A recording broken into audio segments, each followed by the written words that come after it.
కూడి వచ్చిన ప్రతి ఒక్కరికి ప్రభువైన యేసుక్రీస్తు నామములో మా హృదయపూర్వక వందనాలు తెలియజేస్తున్నాం. అందరికి వందనాలు. ఈరోజు మనకున్న ప్రశ్నలు, నేను చాలా కాలంగా ప్రార్థన చేస్తున్నాను, కానీ దేవుడు ఎందుకు ఆలస్యం చేస్తున్నాడు? దేవుడు నన్ను ప్రేమించట్లేదా? దేవునికి నేనంటే ఇష్టం లేదా? లేకపోతే నేను ఒకటి అడిగాను, ఆయన అది ఇవ్వకుండా ఇంకోటి ఎందుకు ఇచ్చాడు అని ప్రశ్నలు మీ మనసులో ఉంటే ఈ వాక్యాన్ని మీరు చాలా జాగ్రత్తగా వినాలి. సువార్తలు 4 రాయబడ్డాయి. మొదట మార్కు సువార్త రాశారు, తర్వాత మత్తయి రాశాడు, తర్వాత లూకా సువార్త రాయబడింది. దాని తరువాత 30 సంవత్సరాలకి యోహాను సువార్త రాశారు. యోహాను సువార్త యేసు ప్రభు పుట్ట పూర్వత్రాల గురించి రాయలేదు, కానీ యేసయ్య దేవుడని లోకానికి పరిచయం చేస్తూ ఆ గ్రంథకర్త డైరెక్ట్ గా ఆదియందు వాక్యం ఉండెను, వాక్యము దేవుని యొద్ద ఉండెను, వాక్యమే దేవుడై ఉండెనని దేవుని పరిచయం చేస్తూ వచ్చాడు. అయితే ఈ 4 సువార్తల్లో ప్రాముఖ్యమైన సువార్త యోహాను సువార్త. ఈ యోహాను సువార్తలో మొత్తం 21 అధ్యాయాలు ఉన్నాయి. ఎన్ని చెప్పండి, అందరూ వినాలి. 21 ఉంటే ఈ 21 అధ్యాయాల్లో 7 అద్భుత కార్యాలు కనబడతాయి. ఇంకా 7 యేసయ్య చేసిన సంభాషణ కనబడతా ఉంటుంది. మిగతా ఇంకొక 7 యేసయ్య చేసిన సవాళ్లు కనబడతా ఉంటాయి. మొత్తం 3 ఏళ్ళు 21 అధ్యాయం. అయితే ఈ 21 అధ్యాయంలో 11వ అధ్యాయం ఒక కొండలాగా ఆ యోహాను సువార్తను చూస్తే ఆ సువార్తలో కల్లా 11వ అధ్యాయం చాలా ఎత్తుగా కనబడతా ఉంటుంది. ఏంటి విషయం అంటే అక్కడ చనిపోయిన లాజర్ కనబడతాడు. ఎవరు కనపడతారు చెప్పండి, అందరు చెప్పండి. చనిపోయిన లాజర్ని దేవుడు తిరిగి లేపాడు. ఆ టైంలో అక్కడ ఎదురైన పరిస్థితుల గురించి దేవుడు మీతో మాట్లాడుతూ మీ జీవితాన్ని బలపరచాలని ఆశపడుతున్నాడు. ఆ యోహాను సువార్త 11వ అధ్యాయం 1 నుంచి 16 వరకు అక్కడ కనబడేది ఏంటంటే యేసు ప్రభు అక్కడ ఆలస్యాన్ని చేశాడు. ఆలస్యం చేయటం వల్ల అందరూ ఆవేదనలోకి, ఆందోళనలోకి వెళ్ళిపోయారు. ఇక రెండోది వచ్చేసి 17వ వచనం నుంచి 37వ వచనం వరకు యేసు ప్రభు అక్కడ ఎవరైతే బాధలో ఉన్నారో, ఎవరైతే ఇబ్బందిలో ఉన్నారో వారిని యేసయ్య ఆదరించాడు. ఏం చేశాడు? మూడోది 38వ వచనం నుంచి 44వ వచనం వరకు యేసయ్య ఏం చేశాడంటే అక్కడ ఆయన అద్భుతాన్ని చేశాడు. అద్భుతం చేయటం ద్వారా ప్రజలు మట్టలు పట్టుకొని హోసన్నా జయము, హోసన్నా జయమని దేవుణ్ణి ఆరాధిస్తూ వచ్చారు. అంటే అద్భుతం అనేది ఆరాధనలోకి తీసుకువెళ్ళింది. అంటే ఇక్కడ చూడాలి, దేవుడు ఆవేదనలో ఉన్న వారి జీవితంలో అద్భుతాన్ని చేశాడు, ఆందోళనలో ఉన్న వారి జీవితంలో అద్భుతం చేశాడు. అయితే ఈ లాజరు చనిపోయాడు కదా, చనిపోయినప్పుడు యేసు ప్రభు ఎక్కడున్నాడు? యేసు ప్రభు ఎక్కడున్నాడంటే బెత్బరా న్యాయాధిపతుల గ్రంథం 7వ అధ్యాయం 14వ వచనం, 7వ అధ్యాయం 24వ వచనం ఒకసారి చూడండి. బెత్బరా అనే మాట కనపడుతుంది. ఇక అందరు నా వైపు చూడండి. ఈ బెత్బరాలో దేవుడు ఉన్నాడు. లాజర్ దగ్గరికి, లాజర్ ఏమో వేరే ప్రాంతంలో ఆయన ఉంటే యేసు ప్రభు ఎక్కడున్నాడంటే ఈ విషయాన్ని మీరు తెలుసుకోవాలి. ఈ బెత్బరా అనే దానిని న్యాయాధిపతుల గ్రంథంలో ఆ 7వ అధ్యాయంలో కొన్నారు ఒక వ్యక్తి. అయితే ఈ బెత్బరా అనే ఊరు దీని అర్థం ఏంటంటే, ఇది చాలా ముఖ్యం, అందరూ వినాలి. మోషే ఇశ్రాయేల్ ప్రజల్ని నడిపిస్తున్నాడు. ఎవరిని? ఇశ్రాయేల్ ప్రజలు నడిపిస్తూ చనిపోయాడు. చనిపోయిన తర్వాత మోషే తర్వాత ఎవరు నడిపిస్తున్నారు? యెహోషువ నడిపిస్తున్నారు. యెహోషువ నడిపిస్తున్నప్పుడు యోర్దాను దాటవలసి వచ్చింది. ఈ యోర్దాను దాటిన ప్రాంతాన్ని ఏమంటారంటే బెత్బరా అని పిలుస్తారు. అంటే ఎడారిలో నుండి పాలు తేనెలు ప్రవహించే దేశంలో అడుగు పెట్టడానికి కారణమైన స్థలం పేరు బెత్బరా. గట్టిగా చప్పట్లు కొడుతూ స్తోత్రం చెప్పండి. దీన్ని ఒక వ్యక్తిగా ఉన్నారు. న్యాయాధిపతులు 7వ అధ్యాయంలో 24వ వచనంలో చూస్తే కనపడుతుంది.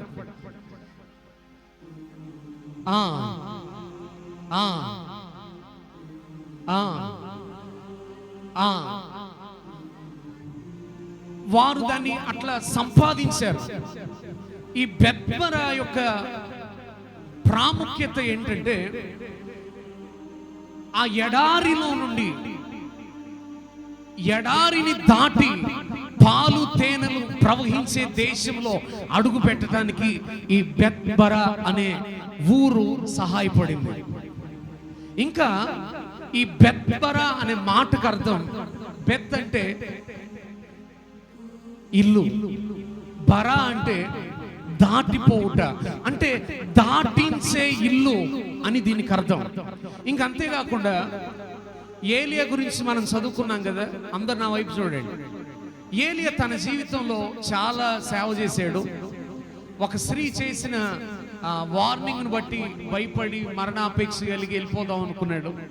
దేవుడేమో శక్తికి మించిన ప్రయాణం చేయించిన తర్వాత ఏలియా సిద్ధమవుతున్నాడు, నేను వెళ్ళిపోవాలి, నేను చచ్చిపోవాలని. అప్పుడు ఏలియా ఎలీషాను వదిలేసి, అందరిని వదిలేసి ముందుకు నడిచి వెళతా ఉండగా ఆయన ఒక స్థలము రాగానే అగ్ని రథముల చేత ఆకాశానికి కొనిపోబడ్డాడు. అది ఆ స్థలం పేరు ఏంటంటే బెత్బరా. గట్టిగా చప్పట్లు కొడుతూ స్తోత్రం చెప్దాం. ఇంకా యేసు ప్రభు ఇక్కడ బాప్తిసం తీసుకున్నారు అని చెప్పి మీకు ఇశ్రాయేలు వెళ్ళినప్పుడు చూపిస్తారు. కానీ యేసు ప్రభు బాప్తిసం తీసుకున్నది ఎక్కడంటే యోర్దాను నదిలో. ఎక్కడ అంటే బెత్బరా అనే గ్రామంలో ఆయన బాప్తిసం తీసుకున్నారు. గట్టిగా చప్పట్లు కొడుతూ స్తోత్రం చెప్దాం. ఆ పరలోకము నుంచి ఈ పాపపు లోకానికి వచ్చిన దేవుడు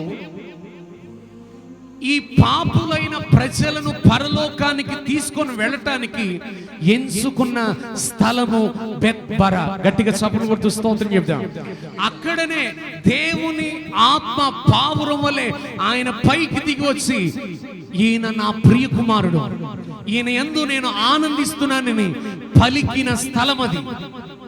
ఇంకా అంతేకాకుండా ఇదిగో లోక పాపమును మోసుకొని పోవు దేవుని గొర్రె పిల్లని మాట్లాడిన మాట అక్కడే.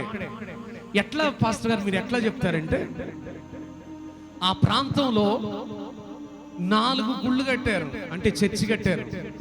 ఎట్లా కట్టారు తెలుసా? ఒకదాని మీద ఒకటి కట్టారు.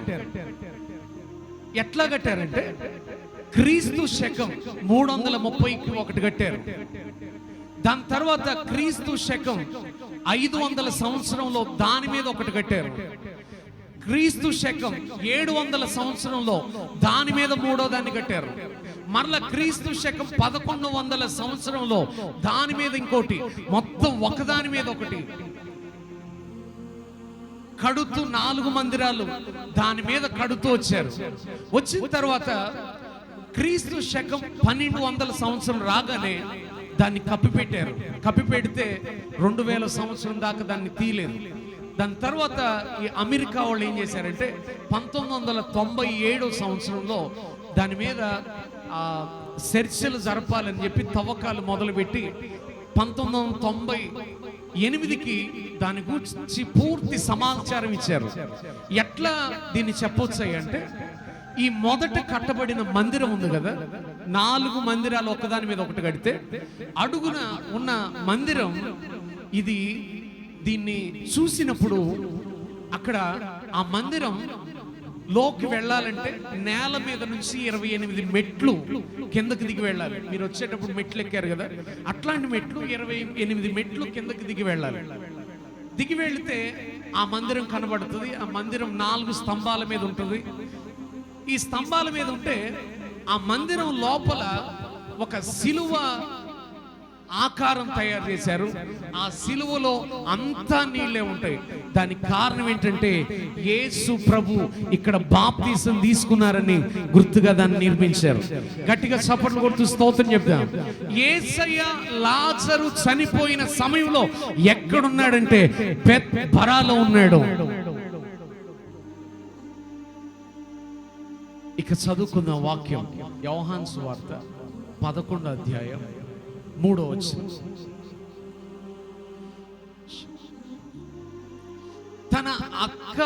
అతని అక్క చెల్లెళ్ళు, ప్రభువా ఇదిగో నీవు ప్రేమించువాడు రోగి అయి ఉన్నాడు. అందరు నా వైపు చూడండి. పంపిరి. యేసు అది విని, ఈ వ్యాధి మరణము కొరకు వచ్చినది కాదు గాని దేవుని కుమారుడు వాని వలన మహిమ పరచబడునట్లుగా దేవుని మహిమ కొరకు వచ్చిందని చెప్పాను. గట్టిగా చప్పులు కొడుతూ స్తోత్రం చెప్తా. ఎప్పుడు కూడా బైబిల్ ఒక్కసారి చదివితే మనకు అర్థం కాదు. అందరు నా వైపు చూడండి. అక్కడ రాయబడిన మాట మరలా చదవండి. 3వ వచనం ఒకటే చదవండి. ప్రభువా ఇదిగో నీవు ప్రేమించువాడు రోగి అయి ఉన్నాడు. ఏం చేసేవాడు? ఏం చేసేవాడు? అందరు చెప్పండి. ఎవరు ప్రేమించారు? ఎవరు ప్రేమించారు? చాలాసార్లు మనం అనుకుంటాం, అసలు దేవుడు నా ప్రార్థన వింటున్నాడా? దేవునికి నేను అంటే ఇష్టం ఉందా లేదా? దేవునికి నా మీద ప్రేమ లేదనుకుంటారు. వాళ్ళకు వచ్చిన సమస్యలు, వాళ్ళకు వచ్చిన పోరాటం, వాళ్ళకు వచ్చిన ఇబ్బంది, అందరి కార్యాలు జరుగుతున్నాయి, నాకు మాత్రం జరగట్లేదు. ఎందుకు నా జీవితం ఇలా ఉందని చాలా ఆలోచిస్తూ చాలా కృంగిపోతారు. చాలా మంది దేవుడు ఆ టైంలో జోక్యం చేసుకోలేదని వారి జీవితాన్ని ఇష్టానుసారంగా జీవిస్తారు. దేవుని భయాన్ని వదిలేస్తారు. ఎందుకు వస్తుంది ఇది? దేవుడు అసలు నన్ను చూస్తున్నాడా? దేవునికి నేను అంటే ఇష్టం ఉందా? దేవుడు అసలు నేను ప్రేమిస్తున్నాడా? నేను చేసే ప్రార్థన వెళుతుందా లేదా అని ఆలోచిస్తారు. అయితే ఇక్కడ రాయబడి ఉన్న మాట ఏంటంటే, యేసయ్య ప్రేమించిన వాడు, యేసయ్యను ప్రేమించిన వాడు కాదు, యేసయ్యే ఈ వ్యక్తిని ప్రేమించాడు. ఈ భూమి మీద ఆయన ఎంతో పరిచర్య చేసినప్పుడు, ఎంతో మంది దగ్గరికి వెళ్ళి ప్రజలను బాగు చేసినప్పుడు, యేసయ్యకి ప్రియమైన వ్యక్తి ఎవరంటే లాజర్. ఈ లాజర్ ఏ స్థితిలో ఉన్నాడంటే రోగి అయి ఉన్నాడు. చెప్పండి, అందరు చెప్పండి. దీన్ని బట్టి మనం తెలుసుకోవాలి, యేసు ప్రభు ప్రేమించిన, యేసు ప్రభుని మనం ప్రేమించిన ఖచ్చితంగా మన జీవితంలో కష్టము, దుఃఖము, లేకపోతే బాధ వస్తూ ఉంటాయి, వెళ్తూ ఉంటాయి. కానీ అది జరిగినప్పుడల్లా ఆ పరీక్ష దాటి నువ్వు హయ్యర్ క్లాసులకు వెళ్తావు. నమ్మిన వారి గట్టిగా చప్పులు కొడుతూ స్తోత్రం చెప్తాం.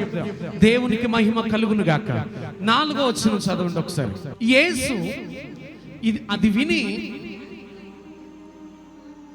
అందరు ఈ మాట వింటున్నారు ఒకసారి. లాజరేమో రోగంతో ఉన్నాడు, యేసు ప్రభు ఏమో ఈ వ్యాధి మరణం కోసం కాదు వచ్చింది. దేనికోసం కాదు? అందరు చెప్పండి, గట్టి నోరు తెరవండి. మరణం కోసం కాదు. అసలు యేసు ప్రభు అక్కడ ఆ మాట ఎందుకు మాట్లాడాడు? అందరు వినాలి. ఇప్పుడు రోగం వస్తే చావేనా? ఇంకా అందరు నా వైపు చూడండి. రోగం వస్తే చచ్చిపోయినట్టండి. ఇంకా రోగం వస్తే చావుతో పోల్చాలే? విషయం ఏంటంటే ఆయన అక్కడ ఆ మాట మాట్లాడటానికి ఒక ఇది ఉంది, ఒక పని ఉంది అక్కడ. ఈ లాజర్ ఏమో బెతానియా ప్రాంతంలో ఉన్నాడు, యేసు ప్రభు ఏమో బెత్బరా అనే ప్రాంతంలో ఉన్నాడు. ఆ ఊరు నుంచి ఈ ఊరికి రావటానికి ఒక రోజు ప్రయాణం అవుతుంది. ఎన్ని రోజులు చెప్పండి, అందరు చెప్పండి. యేసు ప్రభు లాజర్ని కలిసే టైంకి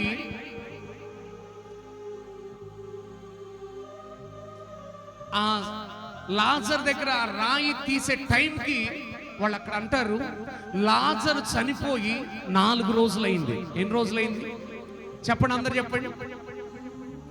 ఇంకా ఇక్కడ రాయబడిన మాట 6వ వచనం చదువుతారు ఒకసారి. అతడు రోగి అయి ఉన్నాడని యేసు వినినప్పుడు 2 దినములు నిలిచాను. ఎన్ని దినాలు నిలిచాడు? 2 దినాలు. అంటే ఆలోచించండి, యేసు ప్రభు అక్కడికి అడుగు పెట్టేసరికి 4 రోజులు అయిపోయింది. అంటే వీళ్ళు ఎప్పుడైతే ఈ రోగి అయి ఉన్నాడని చెప్పమని మార్తా మరియా కొంతమందిని యేసయ్య దగ్గర పంపించారు, వీళ్ళు ఎప్పుడైతే ఆ మార్తా మరియా ఇంటిలో నుంచి బయటికి బయలుదేరారో 2-3 గంటలకి లాజర్ చచ్చిపోయాడు. ఎవరు చచ్చిపోయారు? అందరు చెప్పాలి. ఎన్ని గంటలకి? ఈ వచ్చిన ఆ దాసులకు, ఆ పని వాళ్ళకి తెలియదు, కానీ యేసయ్య అంటున్నాడు, ఇది మరణానికి కాదు వచ్చింది, దేవుని మహిమార్థమై. గట్టిగా చప్పట్లు కొడుతూ స్తోత్రం చెప్దాం. ఇంకా మీకు గుర్తు చేసే విషయం, యేసయ్యకి తెలియగానే 2 దినాలు నిలిచిపోయాడు. ఏం చేశాడు చెప్పండి, అందరు చెప్పండి. ఏం చేశాడు? నిలిచిపోయాడని చెప్పండి. అందరు మాట్లాడండి ఒకసారి. నిలిచిపోయాడు. ఈరోజు మీ ప్రార్థన దేవుడు ఏమి వినబడకుండా, ఏమి చేయకుండా నిలిచిపోయినట్టు మీకు అనిపిస్తుందా? కానీ దేవునికి నీ పట్ల ఒక ప్రణాళిక ఉంది. నువ్వు సిద్ధంగా ఉంటే ఆయన సమయంలో ఆయన తన కార్యాన్ని జరిగిస్తాడు. నమ్మిన వారి గట్టిగా చప్పట్లు కొడుతూ స్తోత్రం చెప్దాం. పాస్టర్ గారు ఒక ఆయన ఈ ఉదాహరణ చెప్తాడు. ఏమనంటే, వాళ్ళమ్మ చిన్నప్పుడుగా ఉన్నప్పుడు డేక్షా రొట్టె అని చేసేదట. దిబ్బ రొట్టె కంటే మందం ఎక్కువ ఉంటుంది, దాన్ని ఏమంటారు? డేక్షా రొట్టె అంటారు. అయితే ఇది ఉడకగానే ఈయనకు తినాలని స్టార్ట్ అవుతుందట. ఏమని స్టార్ట్ అయింది? తినాలనే ఆలోచన, ఆశ కలుగుతూ ఉంటుంది. ఇది అయిపోగానే వాళ్ళ అమ్మ వచ్చి ఆ కింద ఉన్న నిప్పులు తీసి ఈ ప్లేట్ మీద వేసేది. పైన కూడా కాలాలి, కొంచెం మాడాలి, లైట్గా మాడితే అది చాలా చక్కగా టేస్ట్గా ఉంటుంది. కానీ ఈ పిల్లోడు తట్టుకోలేక, ఆగలేక ముందే తీసి చూస్తే వాళ్ళ అమ్మ వచ్చి అందంట, అరే నువ్వు మూత తీయటం వల్ల 5 నిమిషాల్లో ఉడకాల్సింది 20 నిమిషాలు పట్టిందిరా అన్నాడు. అట్లనే దేవుని కోసం ఎదురు చూడకుండా అది ఇది కెలుకుతా ఉంటే దేవుని పని ఆలస్యం జరగవచ్చు, దేవుని పని ఆటంకపరచబడవచ్చు. మీకు ఒకటి తెలుసుకోవాలి, ఆయన నిలిచిపోయాడు అంటే ఆయనకు ఒక ప్లాన్ ఉంది. ఆయనకు తెలుసు, ప్రతి దానికి ఒక సమయాన్ని పెట్టాడు. ఆయన ప్రతి వారి విషయంలో కార్యం చేస్తాడు. ఈ మాట వింటున్న మీరు ధైర్యం తెచ్చుకోవాలి. ఆయన నిలిచిపోయాడంటే ఒక అర్థం ఉంది. ఎందుకో తెలుసా? ఆయన చెయ్యబోయే పని ద్వారా లాజర్కి పెద్ద పేరు రాబోతుంది. దేవుని నామం మహిమపరచబడబోతా ఉంది. నమ్మిన వారు గట్టిగా చప్పట్లు కొడుతూ స్తోత్రం చెప్దాం. 16వ వచనం చదువుతారా? స్తోత్రం. అందుకు తోమా ఆయనతో కూడా చచ్చిపోవటానికి, ఇప్పుడు లాజర్ దగ్గరికి వెళ్ళాలి యేసయ్య శిష్యులు, అంత ముందు రోజు ఏం జరిగింది తెలుసా? ఈ వార్త రాకముందు యేసయ్య నీ నచ్చక కొంతమంది రాళ్లతో కొట్టి చంపాలనుకున్నారు. అంటే ఆయనతో పాటు ఉన్నందుకు మమ్మల్ని కూడా చంపేవాళ్ళని మొత్తానికి బయటకు వచ్చేసారు. బయటకు వచ్చిన తర్వాత మరలా అదే ప్రాంతానికి వెళ్తా ఉన్నప్పుడు తోమ ఏమంటాడు తెలుసా? పాండి ఇంకా తప్పేదేముంది మనకి, ఆయన పిలుస్తున్నాడు కదా, చద్దాం పాండి, వెళదాం పదండి చావటానికి అని దేవుని మీద కోప్పడుతున్నాడు. అంటే ఇక్కడ జరిగిన కొంచెం లేటును బట్టి తోమాకి చావాలన్నంత మనసు మన జీవితంలో కూడా, ఎందుకు ఇంకా నాకు ఈ జీవితం, చస్తే బాగుండు, ఎందుకు నాకు ఈ బ్రతుకు, నాకేమొద్దు, నేను ఈ లోకాన్ని విడిచిపెడితే బాగుండు అనుకుంటారు. ఎవరు ఈ పని చేస్తారంటే నిరాశలో ఉన్నవాళ్ళు, ఆశ లేని వాళ్ళు. ఇట్లా కొంచెం ఆలస్యం అయ్యేసరికి ఇట్లా జరుగుతూ ఉంటుంది. ఈ విధంగా తోమ మాట్లాడాడు. ఆలస్యం చేయటాన్ని బట్టి మార్తా మరియా బాధపడ్డారు. అయితే దేవునికి ఒక ప్రత్యేకమైన ప్లాన్ ఉంది. గట్టిగా చప్పట్లు కొడుతూ స్తోత్రం చెప్దాం. 21వ వచనం చదవండి ఒకసారి. మార్తా యేసుతో, ప్రభువా, నీవు ఇక్కడ ఉండిన ఎడల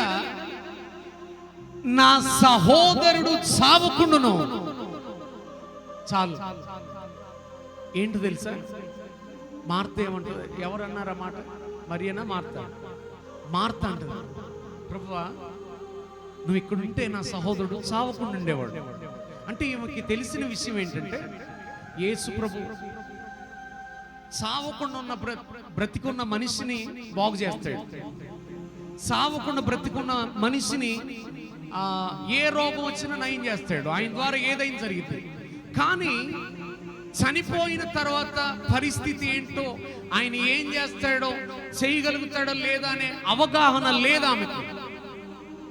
ఈరోజు మనం కూడా ఇది ఈ టైంలోపు అయితేనే పని అవుతుంది, ఇది ఈ టైంకి అయితేనే ఈ పని జరిగింది, ఇక చేయి దాటిపోతుంది, ఏమీ చేయలేను, యేసయ్య ఈ టైం కల్లా జోక్యం చేసుకుంటే నా వయసు కాకముందే నాకు వివాహం చేస్తే బాగుండు, నాది అయిపోతుంది, నా అప్పు తీరితే బాగుండు, లేకపోతే ఇంకెప్పుడు, ఇప్పుడు కాకపోతే ఎప్పుడు నేను అభివృద్ధిలోకి వెళ్ళేది. మీరు ఉన్న ఆ అంచులలో మీ సమస్య, మీ పరిస్థితి గీత దాటినప్పుడు, ఎవరు చేయలేనప్పుడు, మీ పరిస్థితి మీ చేయి దాటినప్పుడు ఆయన అద్భుతాలు చేసే దేవుడు ఆయన. గట్టిగా చప్పట్లు కొడుతూ స్తోత్రం చెప్తా. నీ వివాహ విషయం కావచ్చు, గర్భఫలం విషయం కావచ్చు, గృహ విషయం కావచ్చు, అప్పుల విషయం కావచ్చు, ఏ విషయంలో నువ్వు బాధపడుతున్నా ఆయనకు తెలుసు, ఆయన కార్యం చేస్తాడు. ఏం చేస్తాడు చెప్పండి? చెప్పాలి, అందరు చెప్పాలి. అది గీత దాటినా, ఏది దాటినా, ఇక పూర్తిగా మునిగిపోయినా, పూర్తిగా పడిపోయిన స్థితిలో నువ్వు ఉన్నా ఆయన ఏ సమయంలోనైనా, ఎట్లాంటి పరిస్థితుల్లో అయినా ఆయన కార్యము చేయగలడు. నమ్మిన వారి గట్టిగా చప్పట్లు కొడుతూ స్తోత్రం చెప్తా. అందుకని మార్త ఏమంటుంది? నువ్వు ఇక్కడ ఉన్నా లాజరు బ్రతికేవాడు. ఏమయ్యాడు? బ్రతికేవాడయ్యా. ఇప్పుడు అయిపోయింది అంతా. మీరు కూడా అయిపోయింది అనుకుంటున్నారా? మీరు కూడా మా జీవితం ఏంటని ఆలోచన చేస్తున్నారా? క్యాథరిన్ కొల్మన్ అని ఒక వ్యక్తి ఉంది. చిన్నప్పుడు వాళ్ళ నాన్న ఆమెని పాడు చేశాడు. ఇంకా తన జీవితం అంతా కూడా శరీరాన్ని అమ్ముకొని అందరూ ఆమెను మోసం చేస్తే ఒకరోజు చద్దామని సిద్ధపడ్డది. అప్పుడు అక్కడికి యేసయ్య వచ్చి ఆమెను బలపరిచాడు. తర్వాతట ఆమె ఎక్కడికి వెళితే అక్కడ ప్రజలు రొమ్ము కొట్టుకొని ఏడుస్తున్నారు. ఆమె ఎక్కడికి వెళితే అక్కడ కుంటివారు నడుస్తున్నారు, గుడ్డివారు చూస్తున్నారు. ఆమె శిష్యుడే పాస్టర్ బెనిహిన్. ఆమె శిష్యులు చాలా మంది ఉన్నారు ఈ భూమిని తలకిందులు చేసేవారు. ఈరోజు అంతా అయిపోయింది ఎట్లా అనుకుంటున్నారేమో, కానీ దేవునికి నీ పట్ల ఒక ప్రణాళిక ఉంది. నమ్మిన వారి గట్టిగా చప్పట్లు కొడుతూ స్తోత్రం చెప్తాం. 33వ వచనం చదువుతారు ఒకసారి. ఆమె ఏడ్చుటయు చూసి కలవరపడి మూలుగుచు అడుగగా, ప్రభువా, చాలు. యేసు ప్రభు ఎందుకు ఏడ్చాడంటే ముఖ్య కారణం యేసై మీద తగిన నమ్మకం లేకపోతే ఏడ్చేశాడు. నేను ఎన్నో కార్యాలు చేస్తే చూశారు మీరు, నా ద్వారా జరిగిన అద్భుతాలు తెలుసు, నేను చాలా ప్రేమించానని మీకు తెలుసు. కానీ ఇక లేదు, ఇక జరగదని మీరు అనుకుంటున్న విషయాన్ని బట్టి ఆయన చాలా దుఃఖపడ్డాడు.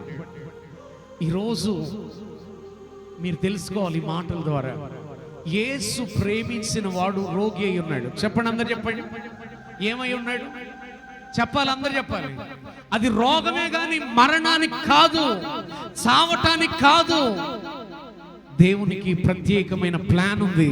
తద్వారా యేసయ్య నామం ఘనపరచబడబోతా ఉంది. గట్టిగా చప్పట్లు కొడుతూ స్తోత్రం చెప్తాం. ఆయన ఫస్ట్ రోజు బయలుదేరొచ్చు, వాళ్ళు వచ్చి చెప్పేసరికి ఒక రోజు అయింది కదా. అంటే చెప్పగానే వెళితే చచ్చిపోయిన వ్యక్తిని, ఒకరోజు వ్యక్తిని లేపితే దేవునికి అంత మహిమ లేదు, దేవునికి అంత గొప్ప పేరు రాదు. కానీ సైన్స్ ప్రకారంగా 3 రోజులు దాటితే అన్ని మట్టి అయిపోవటం, ఆ మెదడు కరిగిపోతుంది, ఆ కొన్ని సున్నితమైన భాగాలన్నీ మట్టిలో కలిసిపోతూ ఉంటాయి. కానీ 4 రోజులైన శవాన్ని ఆయన తిరిగి లేపాడు. నమ్మిన వారి గట్టిగా చప్పట్లు కొడుతూ స్తోత్రం చెప్తాం. కాబట్టి ఈ రోజు మీరు వింటున్న మాటల ద్వారా ధైర్యం తెచ్చుకోవచ్చు. యేసయ్య గొప్ప ప్రణాళిక మీ పట్ల కలిగి ఉన్నాడు. గొప్ప కార్యం అయిపోయినా సరే, ఇక లేదనుకున్నా సరే దేవుడు కార్యం చేస్తాడు. ఎందుకంటే నువ్వు ఆశ్రయించిన వాడు మనిషి కాదు, ఆయన గొప్ప దేవుడు, గొప్ప దేవుడు. ఈ సేవలో దేవుడు బలమైన కార్యాలు ప్రతి నిత్యం జరిగిస్తున్నారు. మీరు కూడా నమ్మకంగా రావటం ద్వారా, సాగటం ద్వారా మీ జీవితాల్లో అద్భుతాలు చేస్తాడు. నమ్మిన వారి గట్టిగా చప్పట్లు కొడుతూ స్తోత్రం చెప్తాం. మన జీవితంలో వచ్చే ప్రతి కష్టానికి దేవుని అనుమతి కూడా ఉంటుంది. ఏముంటుంది చెప్పండి? ఆలస్యం అవటానికి 2 మంచి కారణాలు ఉన్నాయి.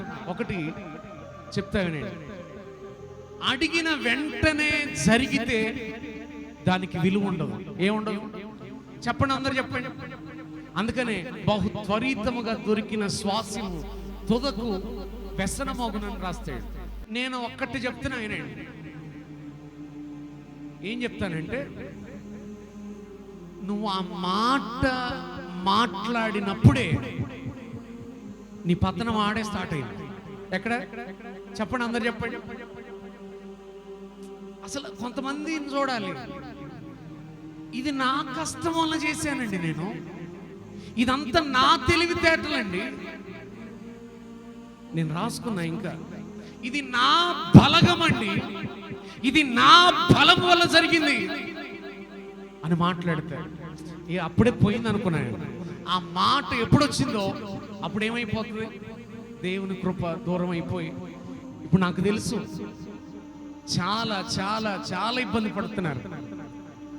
కాబట్టి అందుకే వెంటనే చేస్తే దానికి విలువ ఉండదని నువ్వు చాలా మార్లు ప్రార్థన చేసిన తర్వాత ఇస్తే దానిని దేవుని కోసం నువ్వు విలువగా కాపాడుతావని దేవుడు ఆలస్యం చేస్తున్నాడు. నమ్మిన వారి గట్టిగా చప్పట్లు కొడుతూ స్తోత్రం చెప్దాం. ఆయన చేయలేక కాదు. ఇంకా రెండో మంచి విషయం ఏంటంటే, అది వెంటనే ఇవ్వటం వల్ల నీకు ఏదో నష్టం జరిగేటట్టుంది. ఏముంది? నష్టం జరిగేటట్టుంది. కాబట్టి దేవుడు ఆలస్యం చేస్తున్నాడు. ఒకసారి ఈ మాట మీకు అర్థం అవటానికి చెప్తానండి. సేవకుడు ఒరిస్సా ప్రాంతానికి వెళ్ళాడు. వెళ్ళి 3 నెలలు చేస్తూ ఉంటే ఎక్కడో ఒక చోట అవకాశం దొరికింది. 3 రోజులు సభలు పెట్టారు. 250 మంది బాప్తీసం తీసుకున్నారు. మరొక ప్రాంతానికి వెళ్ళటానికి బయలుదేరినప్పుడు అక్కడ జరిగిన విషయం ఏంటంటే, ఒక పాప వచ్చి, చర్చికి వచ్చే పాప కారు ఆపిందట. ఆపితే ఏంటని ఇంట్లోకి వెళ్తే వాళ్ళ అమ్మ చాలా అనారోగ్యంతో ఉంది, పాస్టర్ గారు ప్రార్థన చేస్తున్నారు, పాప టీ తీసుకొస్తా ఉంది. ఈ కారు నడిపే డ్రైవరు, అయ్యా మనం అక్కడికి వెళ్ళాలి, వాకింగ్ చెప్పాలి అని బలవంతం చేస్తూ ఉంటే ఏం జరిగిందంటే, ఈ లోపల ఫోన్ వచ్చింది. అక్కడ సిగ్నల్ సరిగ్గా ఉండవు. ఆయన డ్రైవర్ వెళ్ళిపోయి ఫోను ఎక్కడో దూరంగా మాట్లాడుతూ ఉంటే, పాస్టర్ గారు ఈ పాపతో వాళ్ళ తల్లితో మాట్లాడుతూ ప్రార్థన చేస్తూ ఉంటే ఈ ఫోన్ అయిపోయి ఆ డ్రైవర్ వచ్చి మాట్లాడుతున్న మాట ఏంటో తెలుసా? అయ్యా, అప్పట్లో ప్రజలకు ఇల్లు లేక ఎక్కడ పడితే అక్కడ ఉంటే ప్రమాదాలు జరుగుతున్నాయని శిబిరాలు కట్టించేవారు. శిబిరాలు కట్టిస్తూ ఉంటే ఒక శిబిరంలో ఈ పాస్టర్ గారు వాక్యం చెప్పడానికి మంచం వేశారట. మంచం మీద కూర్చుంటే అక్కడ చుట్టూ జనం నిలబడతారు, కూర్చుంటారు.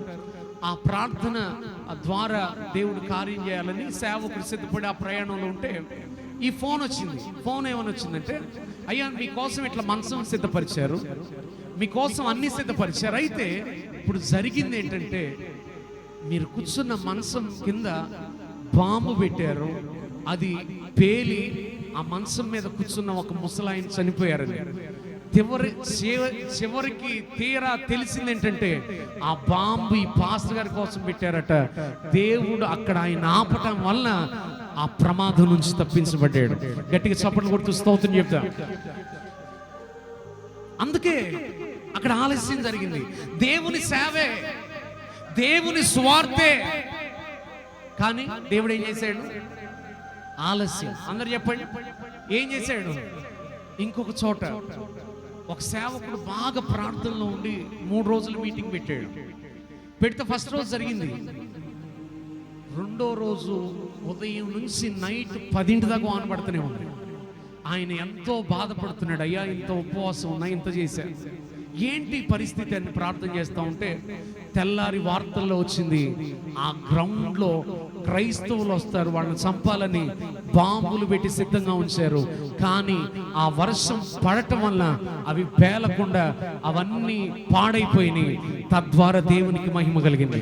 గట్టిగా చప్పట్లు కొడుతూ స్తోత్రం చెప్తాం. మీ జీవితంలో కూడా ఏదో వెంటనే ఇస్తే ఏదో నష్టం ఉంది, మీకు తెలియదు అది. ఎందుకంటే ఆయన భవిష్యత్తుని ఎరిగినవాడు. ఏమి ఎరిగాడు? నీకు ఈ రోజే తెలుసు, ఈ రోజు ఈ అబ్బాయి బాగున్నాడు, ఈ అమ్మాయి బాగుంది, ఇదే చూసుకుంటారు మీరు. కానీ భవిష్యత్తు ఎరిగిన వాడు ఆలస్యం చేశాడు. మరొక సేవకుని జీవితంలో ఒక మాట చెప్తానండి. చాలా పల్లెటూరులో ఉన్నాడు. ఒక బస్సు వచ్చింది, వేరే చోట వాకింగ్ చెప్పడానికి వెళ్ళాల్సి ఉంటే ఆయన బస్సు ఎక్కుదామని ట్రై చేస్తూ ఉంటే ఆ బస్సులో ఫుల్ ప్యాక్ అయిపోయింది. నుంచోటానికి కాలు పెట్టడానికి ఖాళీ లేదు. ఈయన బస్సు ఎక్కుతా ఉంటే ఈయన తోసేస్తే కింద పడ్డాడు ఈ పాస్టర్ గారు. పడితే, ప్రభువా, నేను చేసేది నీ సువార్త, నేను ప్రకటించేది నీ వాక్యం, నాకు కనీసం నేను కూర్చోటానికి ప్లేస్ అడిగానా, లేకపోతే కారు కావాలని అడిగానా? కనీసం నుంచోటానికి ప్లేస్ లేకుండా చేసావు, నేను ఎట్లా వాక్యం చెప్పాలి అని చాలా కొనుక్కుంటూ ఉన్నాడు. ఈ లోపల ఆయన ముందుకి ఒక ట్రక్ జీప్ వచ్చి ఆపారు. నేను పలానా ఊరు వెళ్తుంది, ఎక్కమంటే ఎక్కాడట. ఎక్కగానే, అయ్యా నేను బస్సులో సీట్ అడగలా, లేకపోతే కాలు మీద నుంచొని వెళ్తానన్నా, కానీ నీ ప్లాన్ ఏంటంటే నన్ను దర్జాగా సీట్లో తీసుకొని వెళ్ళాలని ఇప్పుడు నాకు అర్థమైంది అనుకొని క్షమించాయి అనుకొని కళ్ళు మూసుకొని నిద్రపోతున్నాడు.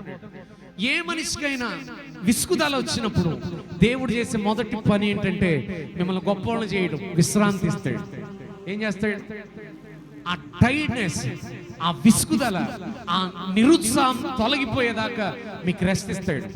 తర్వాత కొంత దూరం వెళ్ళాక మేలుకొస్తే వచ్చే గ్రామం వచ్చేసిందా ఏంటి అని అడిగితే, కాదయ్యా, ఎదర ట్రాఫిక్ ఆగిపోయింది, మొత్తం పెద్ద పెద్ద ట్రక్కులు ఉన్నాయి, ఏమైందని దగ్గరికి వెళ్ళి చూద్దామని వెళ్ళాడు.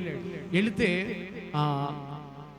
ఒక బస్సు ఆ పొలాల్లో నీళ్ళల్లో పడిపోయింది రోడ్డు మీద నుంచి.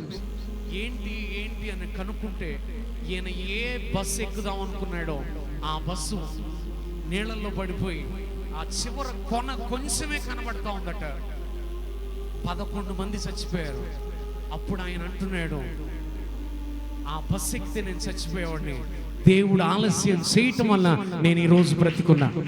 గట్టిగా చప్పట్లు కొడుతూ స్తోత్రం చెప్తా. నేను ఒక మాట ఈ సందర్భంగా చెప్పదలుచుకున్నా మీకు, దేవునికి మీతో పనుంటే ఎవ్వరూ మిమ్మల్ని ఏమి చేయలేరు. గట్టిగా చప్పట్లు కొడుతూ స్తోత్రం చెప్పండి. దేవుడితో నీకు పనుంటే, దేవునికి నీతో పనుంటే, ఎవరికి దేవునికి నీతో పనుంటే 10,000 మంది పైబడిన, ఎక్కడ ఏ పన్నాగాలు జరిగినా దేవుడు నీకు ఏ హాని జరగనీయడం. నమ్మిన వారు గట్టిగా చప్పట్లు కొడుతూ స్తోత్రం చెప్తాం. దేవునికి నీతో పని లేదనుకోండి, ఎంతమంది సెక్యూరిటీ ఉన్నా చచ్చిపోవచ్చు. ఇప్పుడు రాజీవ్ గాంధీ ఎట్లా చచ్చిపోయారు, ఇందిరమ్మ గాంధీ ఎట్లా చనిపోయారు? సొంత పక్కనే 10,000 ఇచ్చి పెట్టుకుంది ఒక్కొక్కళ్ళు, బాడీ గార్డ్స్, వాళ్ళే చంపేశారు. నేను ఈ సందర్భంగా చెప్తున్నా వినండి, నీతో దేవునికి పని ఉంటే దేవుడు నిన్ను బ్రతికిస్తాడు. గట్టిగా చప్పట్లు కొడుతూ స్తోత్రం చెప్పాలి. అందుకే మీరు ఏం చేయాలంటే దేవునితో పని పెట్టుకోవాలి. ఏం పెట్టుకోవాలి చెప్పాలి, అందరు చెప్పాలి. దేవునితో ఏం పెట్టుకోవాలి? దేవునితో పని పెట్టుకోవడం అంటే దేవుని సేవ జరుగుతూ ఉంది. ఇది ఎవరి రాజ్యం అంటే యేసయ్య రాజ్యం. నువ్వు దీనికోసం ప్రార్థన చేస్తా ఉన్నందుకు దేవుడు నిన్ను బ్రతికిస్తాడు. గట్టిగా చప్పట్లు కొడుతూ స్తోత్రం చెప్పాలి. నువ్వు దీనిలోకి, దేవుని రాజ్యంలోకి ఒక్కొక్క కొత్త వ్యక్తిని తీసుకొస్తా ఉన్నందుకు దేవుడు నిన్ను బ్రతికిస్తాడు. గట్టిగా చప్పట్లు కొడుతూ స్తోత్రం చెప్పాలి. నువ్వు ఈ మందిరాన్ని ఊడుస్తూ తుడుస్తూ పరిచర్యలో సహకరిస్తా ఉన్నందుకు దేవుని పని కోసం నువ్వు ఉన్నావు కాబట్టి దేవుడు నిన్ను బ్రతికిస్తాడు. గట్టిగా చప్పట్లు కొట్టాలి. నీవు చేసే కష్టార్జితం దేవుని సన్నిధిలోకి వస్తా ఉంటే దేవుడు నిన్ను బ్రతికిస్తాడు. దేవునికి నీతో పని ఉంటే చెప్పాలి, అందరూ చెప్పండి. ఎవరికి ఉండాలి చెప్పాలి, అందరూ చెప్పాలి. నిన్నెవరు ఏం చేయలేదు, ఎవరు నిన్ను ముట్టలేదు, ఏ అప్పు నిన్ను ముంచివేయలేదు, కానీ గొప్ప విడుదల ఇచ్చే దేవుడు ఆయన. నమ్మిన వారు గట్టిగా చప్పట్లు కొడుతూ స్తోత్రం చెప్తాం. లాజర్ జీవితంలో అద్భుతం చేశాడు. నీ జీవితంలో నిశ్చయముగా ఆ అద్భుత కార్యములు జరుగును గాక. నమ్మిన వారు గట్టిగా చప్పట్లు కొడుతూ స్తోత్రం చెప్పండి అంత. కాబట్టి ఈరోజు ఈ మాటలు వింటున్న మీరు ధైర్యం తెచ్చుకోండి. దేవుడు మీ జీవితాల్లో శుభకరమైన ఆనవాలు కనపరుచును గాక. కళ్ళు మూసుకుందాం, ప్రార్థన చేసుకుందాం.